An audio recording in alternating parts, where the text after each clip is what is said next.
This time on Roadkill, we give the ultimate middle finger to the guys who stole our mini truck. That's right, the Mazdarati is back, version 2.0, and this time, it's no ripoff.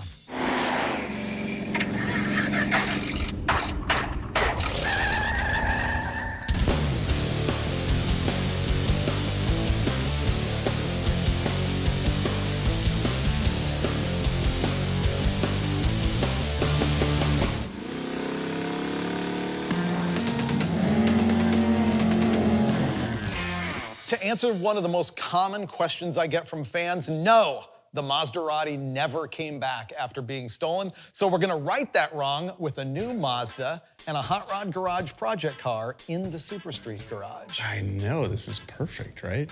This is gonna be so good, but I think we need to start with sort of the story. There's a lot of background here. Season 4, I surprised you by buying a 1974 Mazda rotary pickup truck. This thing's awesome. This is the greatest truck ever, Isn't it? And I'll never forget the seller who told us he got thrown out of the drag strip because it wheelied and ran 10s. Neither of which it ever did, even when we had it. Exactly, and the reason he thought that that might be true is that that truck had an Oldsmobile 455 on an early Toronado transaxle in the bed. And so we drove the thing around. Remember, it overheated absolutely brutally? Yeah, we made our own ducts for the roof to duct down to the radiator, which totally worked. It did. It stopped overheating. Yeah. We autocrossed it. Come on, baby. We drove it to the drag strip at Chandler, Arizona. We put a 180 shot of nitrous in it. Even with the 180 shot, it wouldn't go 10s. It went 1120. Yeah. At kind of a big mile an hour. I think it ran like 120 something. Yeah, and it leaked out of every orifice on that pass. The transaxle, the engine, everything. All over the drag strip. And then it got stolen. Actually, our crew guys had it on a trailer in Blythe, California, and security cam footage shows the thing getting stolen off the trailer, and it never came home. No. Years later, I bought a '39 Ford two-door sedan, and we road tripped the thing through New Orleans, which was a lot of fun, and ended up in Texas, where we found this, the replacement Mazdarati. It is another, I think, 74. Maybe it's an earlier one, I'm not sure. There's something about the cab size difference in the different model years of these things. The last year of it had a longer cab. Right. Which I would have loved to have had because I never fit in the Maserati very well. But we sat around and bench raced in that episode about what kind of engine we wanted to put in the thing. And then the answer came actually from a leftover project car from the other MotorTrend show called Hot Rod Garage.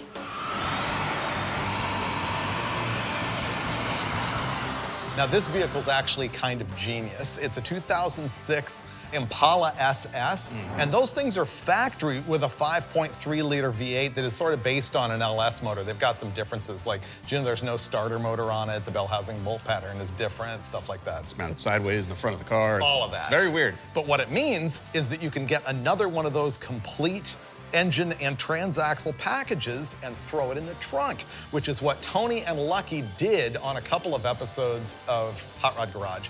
And the whole goal was to make the thing run in the 9s. But like the Mazdarati not running in the 10s, they never got it into the 9s. It went 10-16, and it was so sketchy that not even Tony Angelo would drive it down the track again. The build is amazing. I'm thrilled about it. It's clever. He was not thrilled about driving it down a drag strip, and I totally understand. So why not do our own version of that and get equally scared? The reason we're able to part out the Hot Rod Garage car, which honestly kind of hurts us, is that I heard that MotorTrend was going to scrap it. And we're like, we can't let that happen. So we figure that the Impala is the perfect donor to put an LS engine on a transaxle in the bed of this Mazdarati, just like the original. I think the first thing that we're gonna do is get the Impala and actually hack the engine and transaxle out of the back of it. I can't cut that car. I'd feel bad. We can make Lucky watch. I'm gonna cut the roof off. It'll help. Ready? Really? Yep.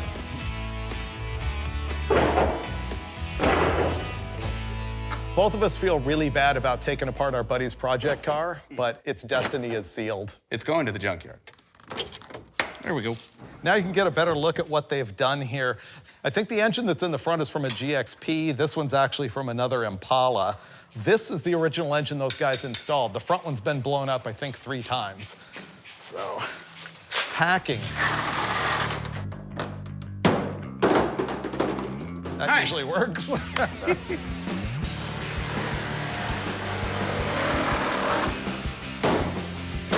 There we go.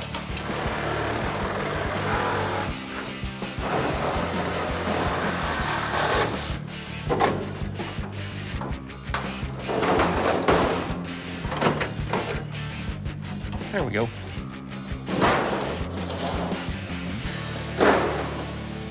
I won't say it looks better, but it's easier to work on. I bet it's faster. I don't think I mentioned to you that both of these engines are turbocharged. See the intercoolers? It made 940 or 980 horsepower on a four-wheel dyno, which means each engine is making less than 500 horsepower under boost, and they run on E85. They hopped them up a little bit. You can see it's got a Holley Sniper EFI intake manifold on it. Factory 90-millimeter throttle body, which is bigger than what the LS4 stock engine would have had. So you're telling me that you could have made the same power with heads and a cam on this motor as you did with a turbo? Yes. The Mazdarati could aim to be quicker with one motor than the Twin Pala was with two. Ouch. I didn't say that. That would mean it would run 9s, because this ran 10/16. The great thing about this is if it blows up, it's not our fault. Right. This was used when we got it. Yeah, we can explain that. Could already be broken, Yeah. who knows? Yeah, but you know what? Hot Rod Garage never blows up LS engines, so. All right, ready? Yep.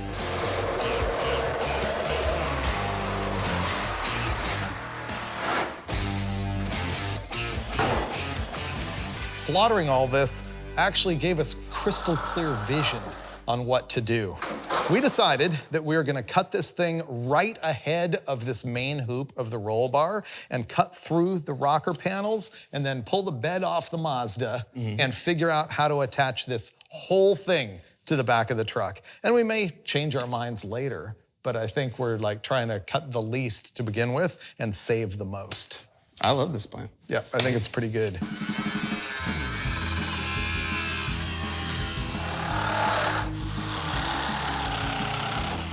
Here comes the last one.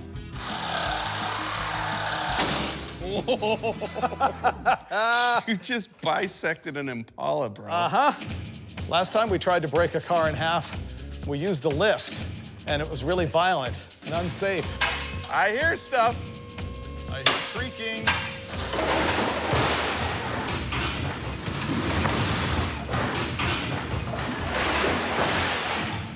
This is much better. Oh, it's starting to go now. Oh, wait. The air inlet tube is holding it together. Okay, that's loose.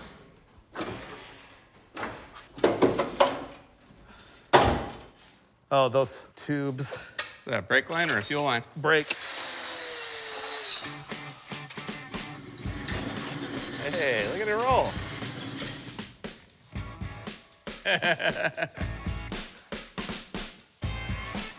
It's a lot easier to take them apart. What is that, $1,000 worth of gauges in that thing? We should take them out. A couple grand worth of EFI sitting there, too. Uh-huh. No, we'll save all that. This is great because, like, the ECU plugs in. It's a few wires. The fuel system's still sitting there. Yeah. Like, wow. HRG did all the work for us. Thanks, HRG. All right, tomorrow, I think we get this garbage out of the way. We'll strip all the good parts off of it so it doesn't go to waste. And then we got the Mazda on the lift where we will pick the bed up and figure out how to take this and slam it together. Yeah, clearly, we're not going to waste anything. Nah, we're gonna be done early. Yeah, you want to like go to the beach on Wednesday or something? I was going to say, let's get a beer, but okay. Oh, that's a good idea. Mental warming led to a lot of brainstorming last night. See what I did? Poet. I guess we figured out how we want to do this. We're going to put it up in the air and pull the bed off and then think about it from there.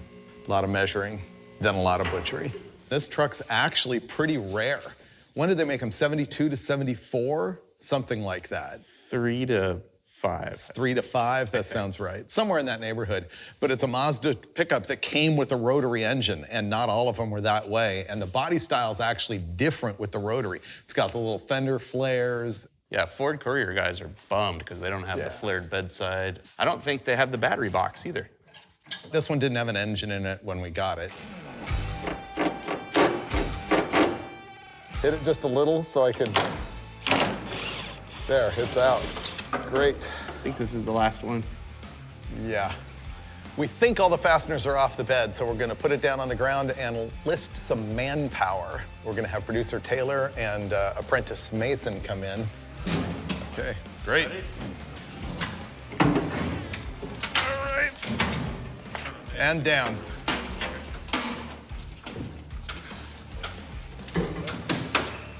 Wow, this is crusty.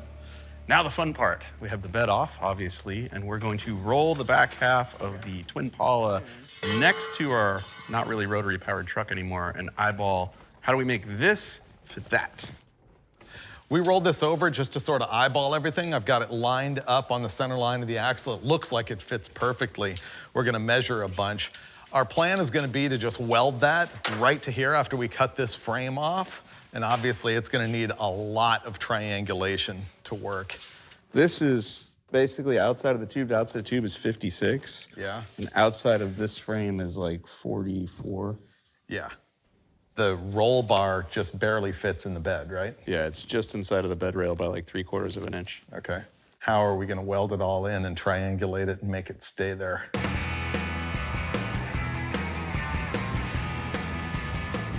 We just spent a very depressing hour of conversation and convoluting and convolating and conversating. And we're not gonna be able to attach the back half of the Twin Pala to the back half of the Mazdarati. How come? Gravity. There's no way to attach it and triangulate it and make this thing actually good. So what we're gonna end up doing is parting that whole thing out and installing the engine and transaxle on the factory cradle in this frame, which means we're gonna have to redo everything. We can reuse everything, but we'll be remounting everything. We really thought we were just gonna be able to roll this up to the back of the truck, cut, weld, let's do burnouts. It looked promising, but instead, I think we're about to embark on the biggest fabrication project you've ever seen on Roadkill. I'm standing here cutting out everything that doesn't need to be here. So I'm gonna remove this cross member, I'm gonna leave that one so that the frame hangs together a little bit. These brackets are gonna be in our way. Obviously the gas tank's gotta go out. I'm doing the dirty work. He's doing the unbolting organizational work.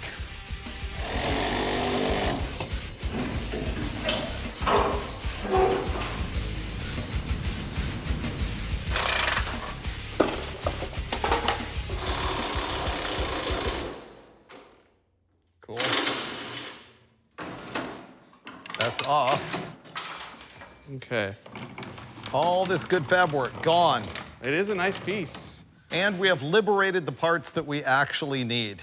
This is an LS4, it's a 5.3 aluminum head engine, and those guys left the stock cam in it, sniper intake, 90mm throttle body, headers and stuff. The transmission is actually transaxle and brand new gear star unit, but now we have to figure out how to get all of this under the Mazda. We're revolutionaries. Beat it.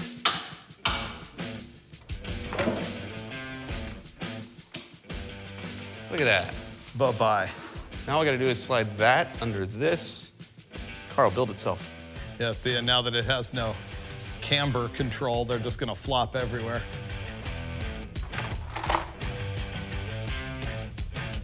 All right. Ready? Yes, let's go. It's working. Oh, this is exciting. How's that? Let's slower it down. It's probably fine where it is. Just tack it. We freed the whole engine and transaxle and factory Impala cradle out of the Twin Pala roll cage. And now we've got it actually underneath the Mazda, and you know, it's that moment where you have hope because it looks kind of cool. Well, this is our lose the shop moment. Here's where we're at. The truck isn't at ride height. In fact, it's pretty far above where ride height should be. Although the tires are touching the ground, there's no engine, there's no weight in the front end of this. Ideally, this truck should sit probably another 2 inches lower.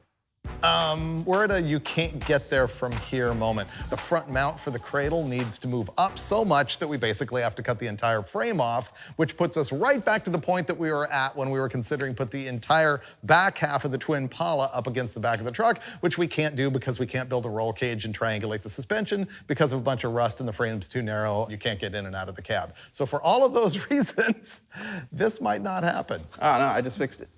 Hey, Mike just fixed it. Let's just cut the mounts off and make new ones. And on the aluminum cradle? Yeah, these don't have to be where they're at. Now we're talking about modifying the aluminum cradle. Stay tuned.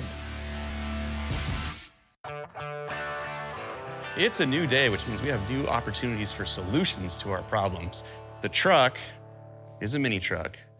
The drivetrain came out of a mid-sized car. Essentially, we couldn't get a ride height that we wanted for this truck because our cradle was already sitting against the frame without the front wheels touching the ground really, without weight in it, without the thing loaded, without it even lowered. It was not gonna work. So while we stared at this, we had two options. It was either cut the cast aluminum mounts off the cradle, relocate them, weld them back together. Not exciting because it's cast aluminum, that's tricky to weld. Or we treat the mini truck like a mini truck and we step notch the frame. So what we're gonna do is we're gonna weld a piece of box tubing on top of the original frame, 360 degrees. Then we're gonna cut out this section of frame under it, plate it, box it. That gives us room to move this all the way up here, about 4.5 inches, which will level our cradle.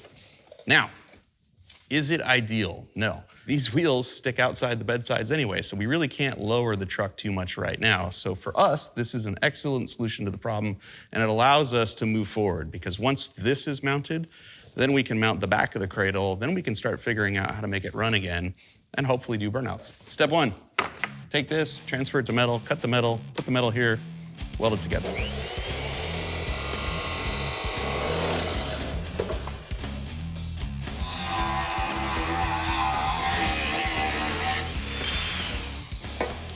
Finnegan is making like the support braces in here for the frame, and I've cleaned up and removed all of the brackets and everything. Now I've got to pick the truck up, roll the engine out, clean up the inside of the frame, and then we'll be able to come back in and like weld the whole thing.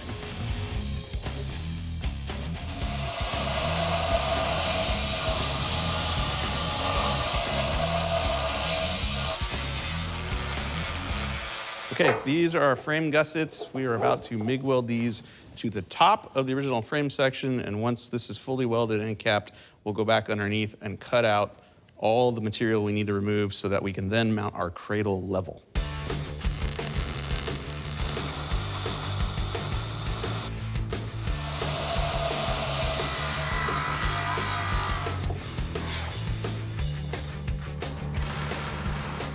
Victory! We're done with our like weapons grade reinforcement here, and next we had to figure out where we're going to hack so that we can take this engine cradle and move it as high as we can in the frame so we can get the truck as low as we can.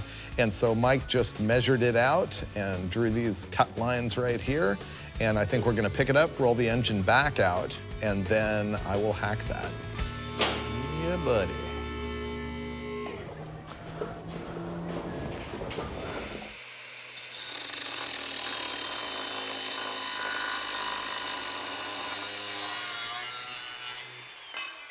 Oh, this is a big moment right here. We have notched our frame, and before we box it all in and reinforce it, we're gonna roll the whole setup underneath it, lower the truck down to what I think is ride height, and get our first good look at how this is gonna fit in here.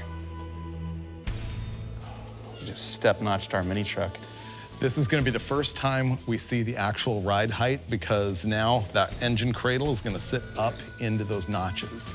Okay, go back just a little bit. Oop. So this needs to go down.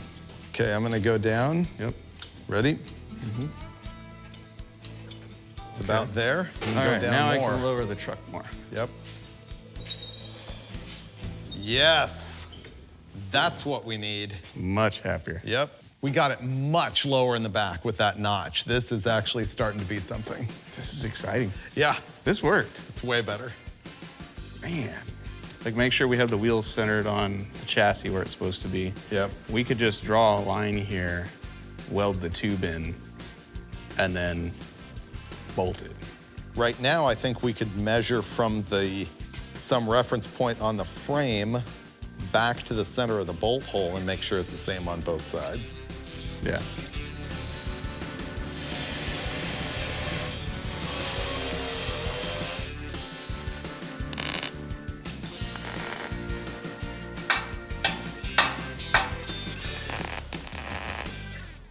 Oh man, it's been some long days, but this is a moment of victory. We finally got these notches in the frame, boxed them in. We got our ride height where we want. We're gonna split. I think we're mounting the engine tomorrow.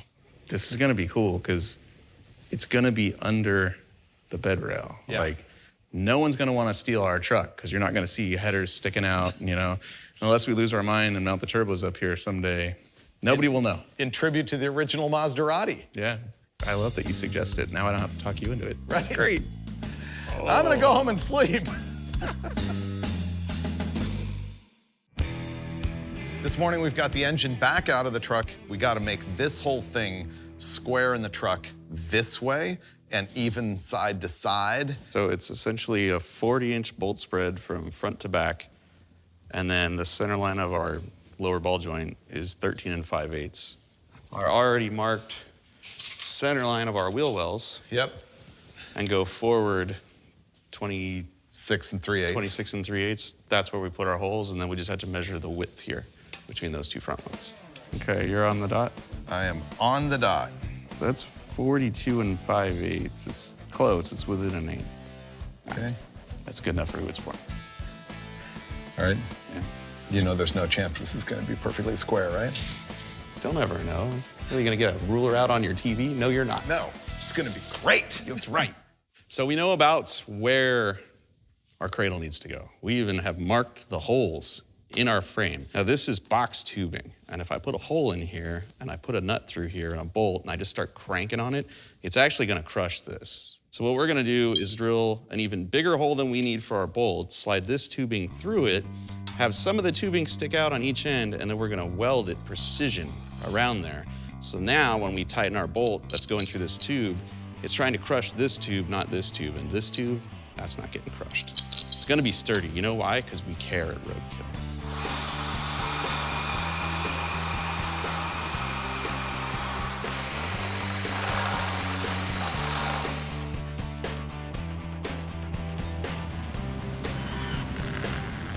We cut these notches for that cradle large enough that we decided we could go back in there and triangulate this and make it all stronger.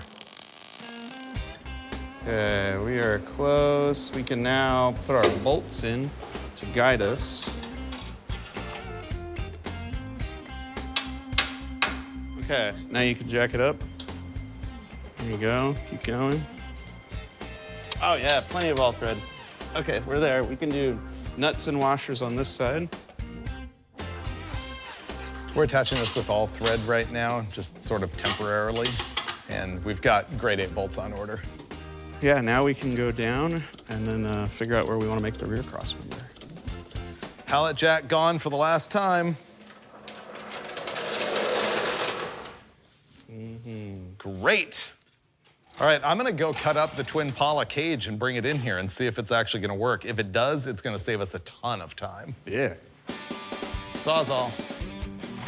This is the structure out of the back of the twin Pala. Here's my thought process. If we can take advantage of the fabrication that they've already done, then it establishes the pickup points here for that engine cradle, and also, maybe more importantly, where the struts attach. Now, if they had the struts attached in the wrong place and that's why they had really bad handling problems, then we will also have really bad handling problems. But don't tell Finnegan that right now. Ready? Dude, if this works, this is gonna be so cool. It's gonna save a lot of time. Whoa. Oh, dude. It's gonna work. We have to shorten this bar, which we can then weld to this angle right there, and then it's gonna attach. Well, the only problem with that is this is real close to the angle it needs to be at. Well, even if this down bar doesn't work, all of that works. Yeah, this gives us whatever, you know, crazy alignment they had in the back of their car, Right. which either works or doesn't. So I say we slowly trim this until that matches. I'm all about doing things slowly. What we're gonna attempt to do is land these original bars on the top of our frame and weld it up. In the back right now, we've got a little bit of angle going on to the mount, so we need to set that down, and that'll happen if this bar moves down. So I'm gonna try and trim it right here on both sides.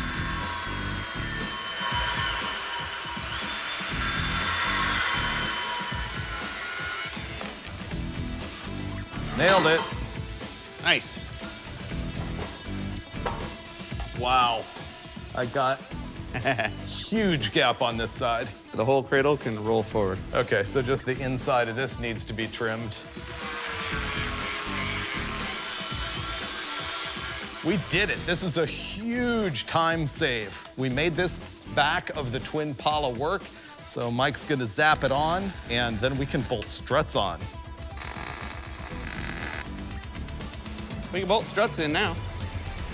I got a nut on mine, we just gotta tighten it, and we need a nut in your donut on yours. Yeah. More. And Down slow. down slow. Yep. Okay. The weight of the vehicle is now on the struts if you keep going. Yep. Woo! That's on the ground. Yeah. Oh, this is gonna ride good, dude. Great. We still need to make some supports so the back half of it is attached to the Mazda. I'm gonna sleep way better tonight, Me too. knowing this is like in there, you know? Yep.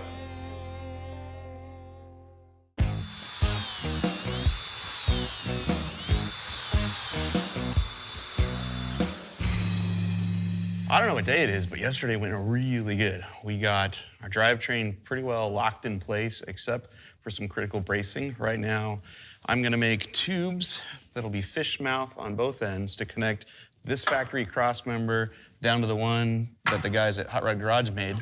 We're gonna use a technique called fish mouthing, which is cutting and contouring the tubing so that when it meets another piece of round tubing, it fits like this. The easiest way to make that opening is with a hole saw that's the same size as the tube diameter. I don't have that, so we can't use that. But what I can do is I can set my tubing up, I can look at it right there, and I can use the tube to mark this other tube like that. Once I've marked it like that, then all I gotta do, grind the contour. And once you've ground the contour, which is what I did here, these two things fit together like butter.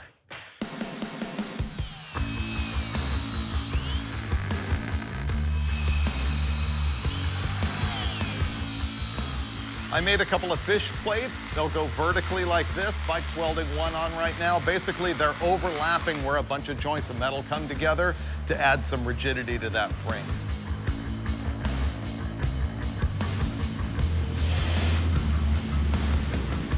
The Impala has a factory motor mount that goes right here and attaches to the firewall or something like that. And Hot Rod Garage had made one, but it was too short for our application. So I took theirs, cut it in half, and then we got a sleeve, a piece of tubing that fits fairly nicely over their unit right there, and we're gonna use that to extend this piece. When you do that, it's a good idea to drill holes in it like that so that you can do what's called rosette welds in there. And you'll notice that I put one end here, and then the other end is 90 degrees out. I don't know why, it just seems like the strong thing to do. So I will slide that over there, slide this over that, land that right there on the frame. That's ready to tack. There we go. I'm pretty much burnt out on cutting, grinding, welding, anything that involves throwing sparks at my furry body.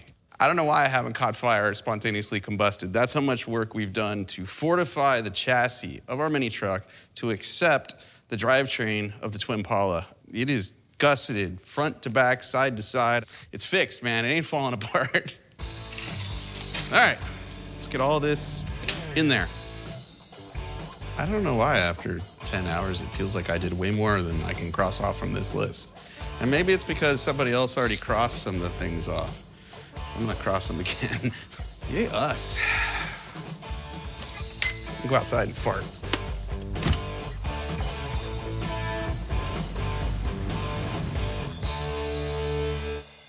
Hi there, day 6.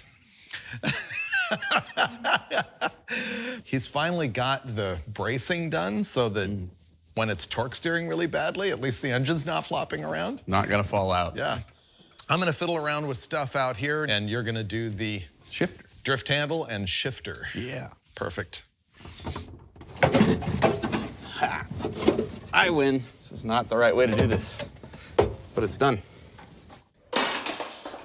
And like it never happened. Boom. And it moved it away so we can put our cable through probably right about here, gaining us a few precious inches. You gotta be flexible and creative. Our Mazda has a braking system that apparently you can't buy any parts for. We found Duralast brake pads, but everything else is nothing. And we wanna drive this thing fast. So here was the solution. Finnegan came up with this, it was great. We're gonna put a drift handle in it.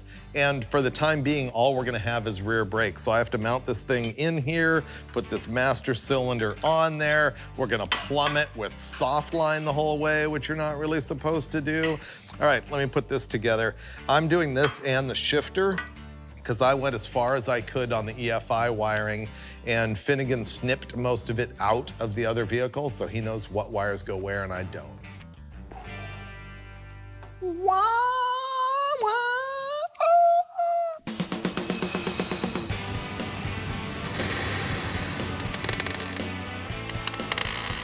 We have a shifter.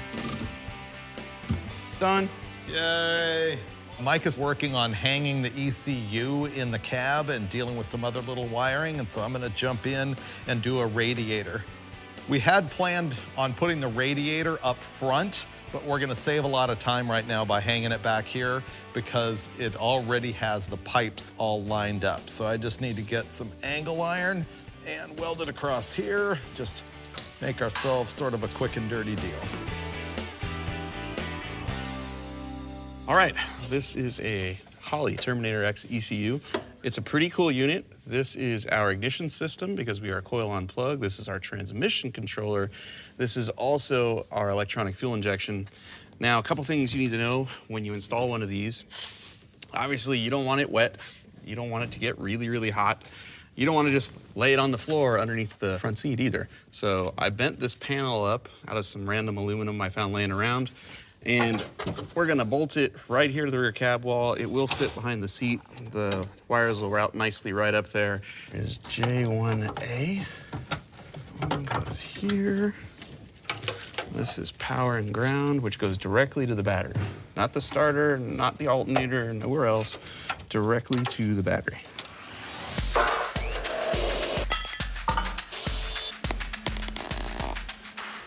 We've resorted to butchery as if that isn't what we've been doing all along. I just scabbed in a couple of pieces of angle iron right here. And if you think that's cheesy, wait for the next step. You know, a ratchet strap is really just a glorified zip tie. Oh man, this is gonna be good. 2 straps. That's how you know you care. Yeah.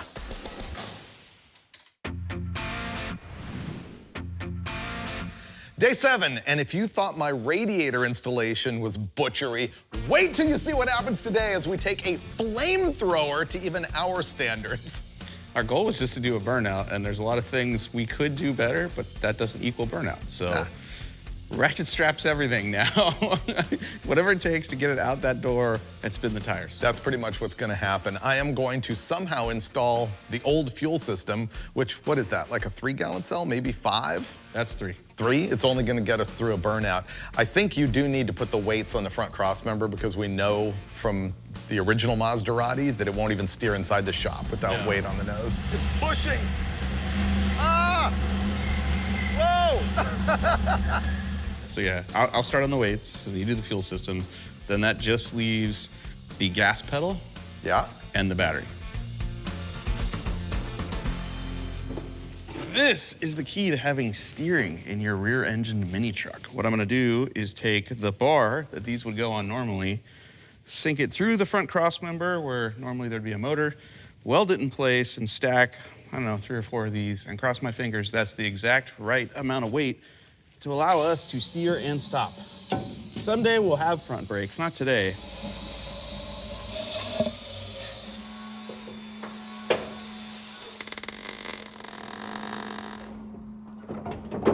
see, 95, 140, 190.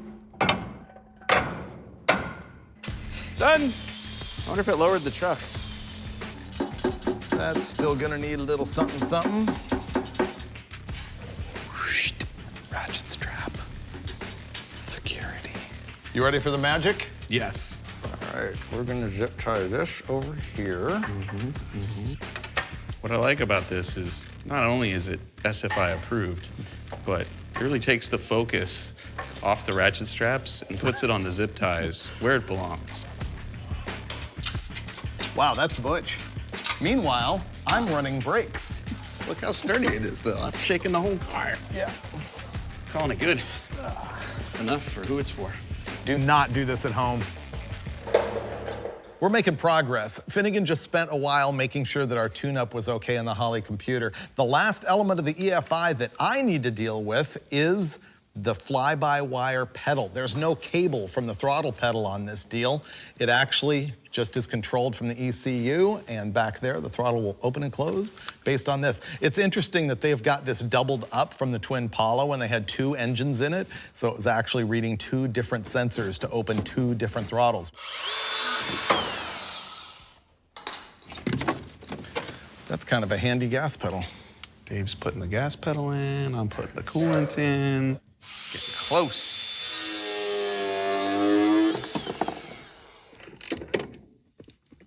Okay, that's probably really uncomfortable, but it's in. Bolted it to the stock location. All right, season 13, we finally learned that vehicles need gasoline to run. Is this really gonna happen? I've never heard it run. We may have gone through all this trouble only to find out, you know, the motor's junk or the trans isn't shipped. Hey.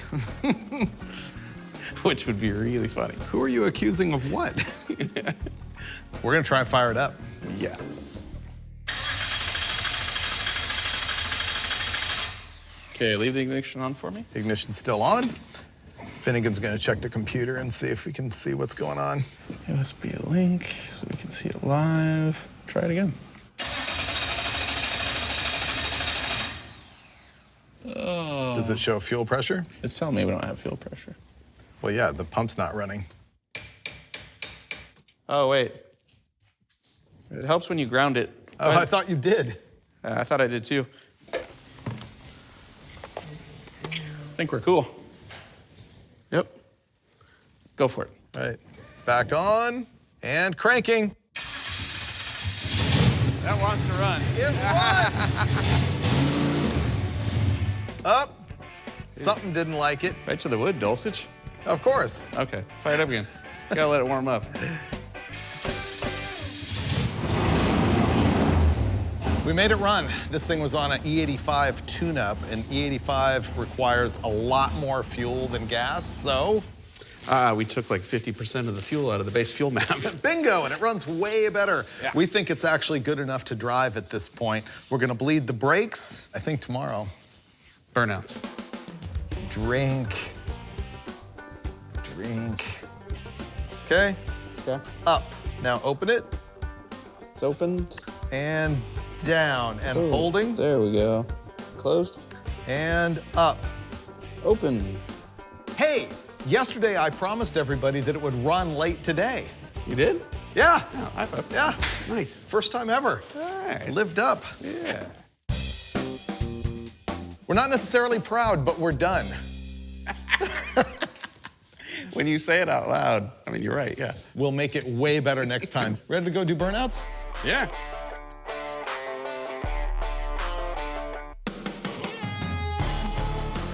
All right, we're gonna do burnouts. No, we're gonna check the brakes first. Oh yeah, let's do that. All right, just roll a little. Oh, that works. Oh, we got brakes. Yeah, that's Finnegan style right there. Yep. Oh, Ooh, spunky. let's see if it steers. Oh, it steers. It's not skidding around. All right, I'm gonna chalk the front wheels and we'll try a burnout. So far, the brake works, steering works, and it seems really peppy in just the tiny bit that we hit it.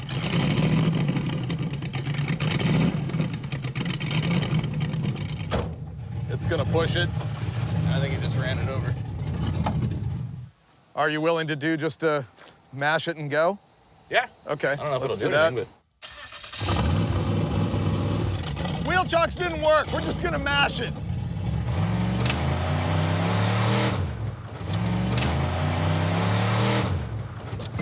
I can't tell what happened there. It didn't squat. but yeah, it hooks really well. Right. All right. Let's try it again. Yep.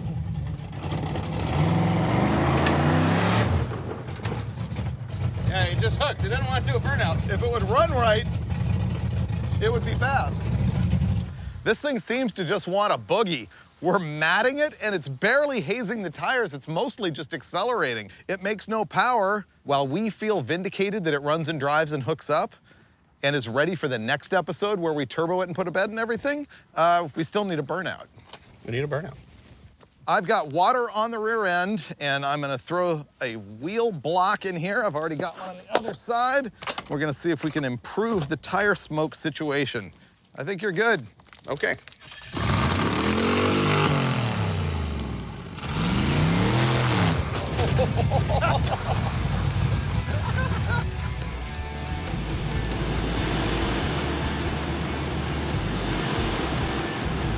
Well, that's a little tire smoke.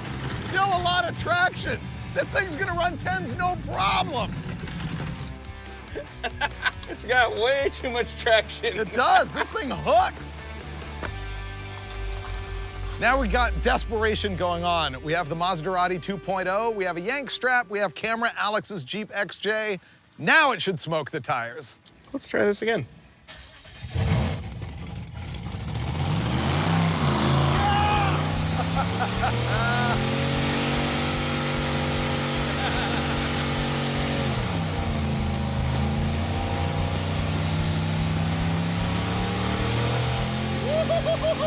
Yeah, we got tire smoke, baby.